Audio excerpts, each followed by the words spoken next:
이렇게 일본군 위안부 문제를 지지하고 그 부분에 공감하시는 국민들이랑 시민들이 이렇게나 많다. 이거를 이렇게 우리 운동이 틀리지 않았구나. 이런 거를 느끼게 해주셔가지고 다시 활동, 약간 의기소침해 있던 활동을 다시 일으켜 세워주시는 기회였어요. 그때가 8월이. 네, 그때 8월.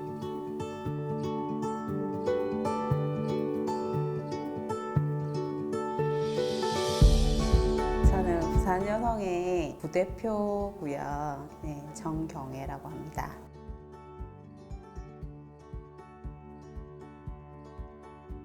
학생운동 때부터 바로 청년단체 활동했고요. 청년단체에서도 기행사업을 했고요.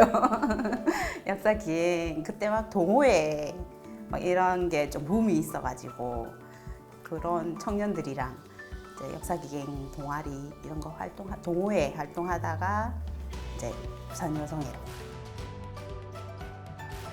사실은 시민단체 활동을 하게 되면 시민단체 활동이라는 것이 시민들의 마음을 모으고 또 같이 움직이고 또 그거를 또 좀 변화를 일으키고 또 실제로 정책으로까지 아니면 뭐 제도적으로 이렇게 좀 변화를 일으키는 것까지 역할이 사실은 시민단체의 역할이라고 생각하거든요. 아름다운 재단에서 좋았던 게 저는 좀 이거 해보고 싶어가지고 신청서를 냈는데 인터뷰를 오시더라고요. 이거 이제 면접 인터뷰를 부산까지 오셔가지고 너무 얘기가 잘 되는 거예요. 그러니까 마음이 통하는 거예요. 막 우리 소녀상 세울 때 이야기를 막 하니까 너무 공감하시면서 그래 들었다고 하시면서 막 공감이 갑자기 막 되면서 아, 너무 좋다 이런 생각이 들었었거든요. 그래서 아름다운 재단과 지자체 지원사업의 가장 큰 차이점은 그게 아닌가. 예. 그러니까 같은 입장이다. 우리는 같은 사람들이다. 뭐 이런 게 일단 크고요. 그리고 제일 현실적이고 제일 중요한 부분인데 인건비가 지원이 된다는 거. 지자체는 인건비가 절대 지원되지 않거든요. 네. 그래서 저희는 그래도 인건비를 지원해 주는 부분에 대해서 그것을 이해해 준다는 것만 해도 저희는 너무 고맙게 생각하지요. 네. 저희가 왜 일본군 위안부 문제의 정의로운 해결을 위한 활동을 하는지에 대한 이야기를 그러니까 사람들이 모르는 거예요. 그리고 또 우리가 시민단체들이 좀 특징이 그래요. 좀 잘 못 알려요. 뭐 이런 홍보 이런 거가 좀 잘 못해요. 그런 게 진짜 우리가 이렇게 하고 있는 일이 좀 엄청 정의롭고 좀 그래도 나름 의미 있는 일이고 가치 있는 일인데 이게 좀 더 많은 사람들이 알아줬으면 좋겠는데 알릴 방법이 사실은 좀 국한되어 있고 근데 그런 플랫폼 역할을 이 아름다운 재단에서 이렇게 해준다는 느낌이 들었거든요. 왜냐하면 아마 저희 단체 이름으로 그 카카오 가치를 올렸으면 이렇게 됐을까? 약간 그 생각도 사실 했어요. 그러니까 아름다운 재단에서 이제 여러 사업, 한 5개의 사업이었나? 이렇게 같이 이제 이렇게 공동 진행으로 이렇게 카카오 가치를 올렸어서 플랫폼 역할을 좀 해주셨으니까 좀 알려지지 않았을까? 저는 그런 생각도 좀 했었거든요. 근데 사실은 예전에는 그냥 교육 사업만 했어요. 그냥 지원 사업이라 하면 강좌 사업, 그냥 강사님 1강부터 이렇게 뭐 5강씩 이렇게 강의만 듣고 그냥 배우고 이 정도였는데 저희 이번에 이제 소녀상 평화올레길 같은 경우는 여성들이 그냥 배우는 거에서 그치지 않고 본인이 직접 해설사가 돼서 해설을 하러 나가는 것까지 이 변화의 지점까지를 사실은 좀 초점을 두고 있거든요. 우리는 해설사지만 역사적 사실을 해설해주는 해설사가 아니라 메시지를 전달하는, 이야기를 전달하는 해설사가 되려고 한다. 그래서 본인의 마음을, 본인의 진심을 담은 마음을, 이것을 보고 본인이 느꼈던 그 마음을 전달하는 해설사가 되었으면 좋겠다. 이렇게 처음 얘기를 하거든요.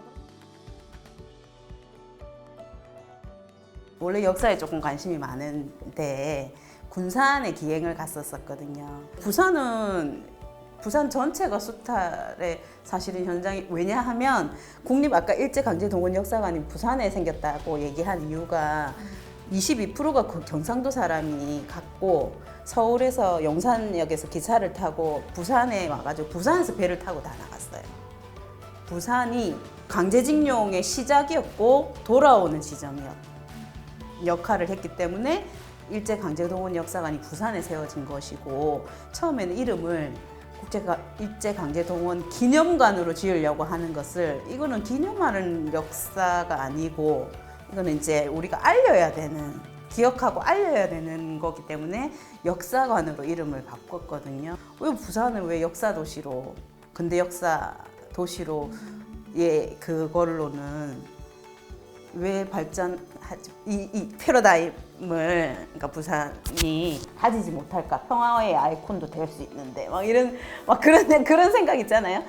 그런 생각을 좀 가지면서 좀 사실은 시작을 했고, 소녀상을 또 세우면서 더 그랬죠. 부산 소녀상은 세울 때부터 저희가 어려움이 되게 많았거든요. 시민들 5천여 명의 시민들의 모금을 모아서 우리도 세우자, 소녀상 세우자, 이렇게 위안부 합의 있고 나서 1년 동안 돈을 모아가지고 소녀상을 세우자 이렇게 했는데, 세우자 하면서도 계속 1인 시위를 매일 했어요. 여성단체가.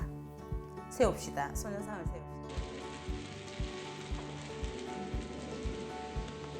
세웁시다. 2018년도에 제가 저희 이제 역사관 맨 마지막 그 챕터 이름이 끝나지 않은 강제동원이거든요.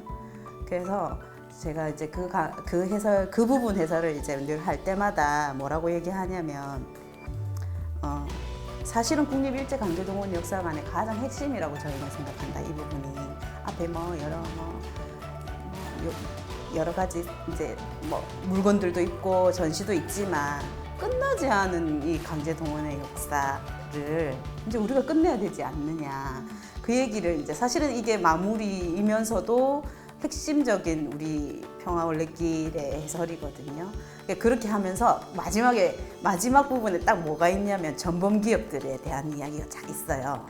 그래서 여러분 오늘은 제발 오늘부터 집에 가서 맥주 드시지 마시고 진짜 그랬어요. 진짜 2018년도에 제가 그래가지고 맥주 드시지 마시고 일본 제품에 아무리 볼펜 좋아도 볼펜 너무 좋아도 꼭 필요한 거 아니면은 국산 걸로 좀 애용하시고 이러면서, 이제 왜냐하면 이 전범 기업들이 다 우리 일제강제동원 노동자들의 피땀으로 만들어져가지고 재벌이 된 전범 기업들이 지금은 오히려 세계에서 더 떵떵거리면서, 지금도 보시면 독일에까지 소녀상 세우라 마라 이런 얘기까지 하고 있는, 로비를 하잖아요.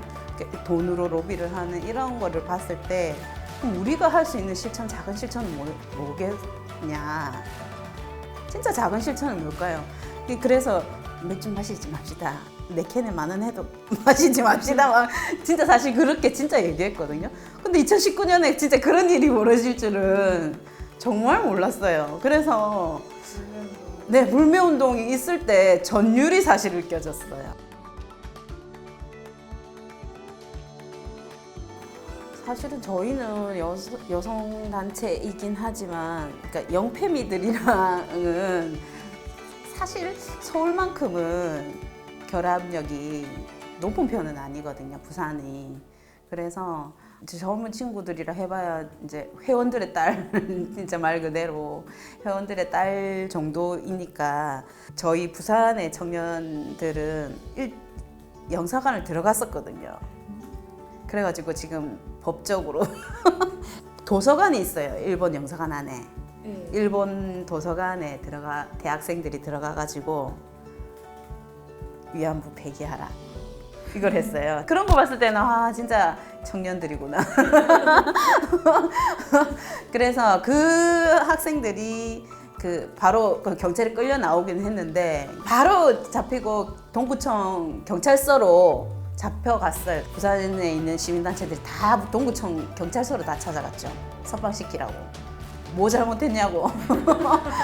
할 말 했는데 뭐 잘못했냐고. 막 그렇게 하고 이제 그게 이제 작년 일이었기도 한데 그래서 더 많은 부산들 여성들이랑 모여가지고 이분들이 변화하는 모습, 변화해서 또 움직임을 가지고 이렇게 변화를 하면 그게 저희의 사명이고 역할이라는 생각이 들거든요. 그렇게 하기 위한 고민을 늘 하고 있죠. 어떻게 하면 이분들이 어쩌면 일상에 묻혀 있다가 아니면 그냥 누구의 엄마로 누구의 딸로 아니면 누구의 아내로만 살다가 누구의 며느리로만 살다가 그렇게 사회의 한 구성원으로서 주체적으로 주인으로서 좀 설 수 있도록 만들까가 저희 부산 여성에는 가장 큰 고민이거든요. 대단히 자존감이 높아지면서 이후 활동으로 연결이 되는 걸 우리가 봐왔기 때문에 이런 사람들의 변화, 여성들의 변화 이런 게 가장 큰 고민이고 어떻게 변화시킬 것인가 사실은 엄청 고민이 되긴 합니다. 홈페이지 딱 들어갔는데 김군자 할머니가 딱 나오시는 거예요. 그래서 뭔가 진짜 연결돼 있다는 느낌이 막 갑자기 또 확 드는 거예요. 저희가 활동하는 게. 근데 그게 이제 어쨌든 그런 기부자들의 김군자 할머니의 기금을 만들어가지고 이런 활동들을 지원하는 거니까 사실은 이런 부분에서 좀 그 의미가 대단히 크다는 생각은 들고요. 그리고 기부자님이 저는 개인적으로 그랬어요. 그냥 어찌 보면은 응원합니다. 뭐 지지합니다. 이 한마디잖아요. 100원 올라가는 그게. 근데 그게 너무 힘이 되는 거예요. 그러니까 그분은 그냥 한번 클릭 한번 했을 수는 있지만 그게 모여서 몇백 명이 이렇게 올렸다라고 생각을 하니까 그 응원합니다라는 그 말이 힘이 생각지 못한 그 의미로 크게 다가왔고 그래서 저도 사실은 이거 이제 2018년 지원사업 하고 이제 공부하게 되고 이렇게 하면서 또 아름다운 재단의 우토르 마을 기부를 또 하게 되더라고 제가. 그러니까 알게 되니까 그거를 나도 해야 되겠다 이 생각이 막 드는 거예요. 그래서 우토르 마을에 뭐 작게라도 어쨌든 지원 기부를 또 하게 되고 이렇게 되는 거더라고요. 그러니까 이게 서로 연결되고 그러고 더 커져 간다는 의미가 되지 않을까 이런 생각이 들었어요. 공감하고 이해받고 있다는 생각이 가장 컸어요. 그래서 그 부분이 가장 고맙게 생각하는 부분이고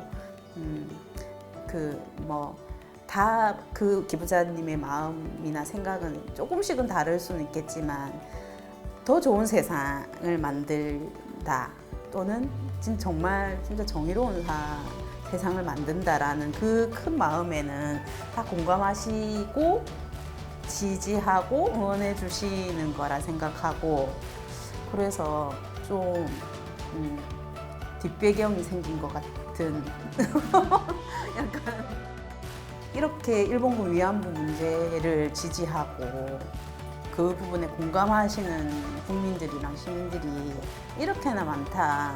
이거를 이렇게 우리 운동이 틀리지 않았구나. 이런 거를 느끼게 해주셔가지고 다시 약간 의기소침해 있던 활동을 다시 일으켜 세워주시는 기회였어요. 그때가 8월이. 네, 8월. 그렇습니다. 네.